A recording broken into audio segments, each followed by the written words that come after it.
Hello guys, আসসালামু আলাইকুম।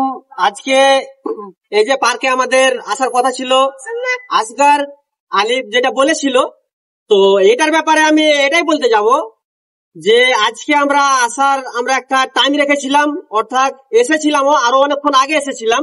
এখন সন্ধ্যা হতে এলো, কিন্তু এর আগেও আমরা এসেছিলাম, কিন্তু আমাদের একটু ডিস্টার্ব হয়েছিল, কারণ যে যখন ঢুকতে আসছিলাম তখন আমাদেরকে পারমিশন দেওয়ানো হয়নি।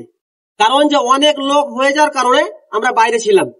অনেক লোককে বলা গেল যে ঠিক আছে, আমাদেরকে বারণ করলে আমরা আর যাবো না, পাকুর পার্কে আমাদেরকে ঢুকতে দেওয়ানো হয়নি, তাই জন্য আমাদের অনেক লেট হয়ে গেল।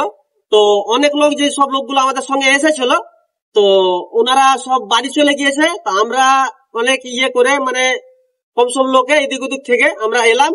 তো যাই হোক, আমরা এসে আজকে এটাই আপনাদেরকে বলতে চাইবো যে যে কোনো জায়গায় যাব, আগে ভালোভাবে জানকারি নিব, তারপরে আমি আমাদের দর্শকদেরকে বলবো, তারপরে তোমাদেরকে বলবো যে হ্যাঁ আমরা আসছি বা পারমিশন পেয়েছি।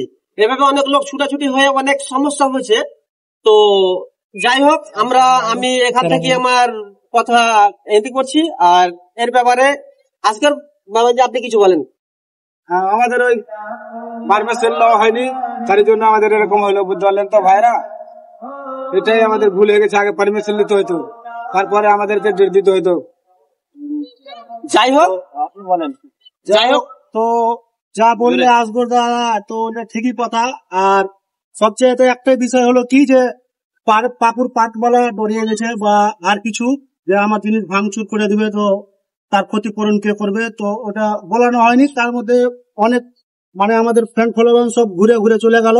তো এখন আসগর দা আছে, আরো মানজারুল দাদা আছে, না না, মাস্তারুল দাদা আছে।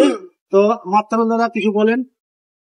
তো আজকে আমরা দুঃখিত যে সব ঘুরে ঘুরে বাড়ি গেল, তো আমরা এরকম যেন না হয় আগে থেকে, তার লেগে আমি ব্যবস্থা করে দেবো। আগে থেকে পারমিশন টারমিশন সবকিছু লওয়ার পরে আসবো আমরা। তো ঠিক আছে, টাটা। টাটা টাটা, বাই, ভালো থেকো।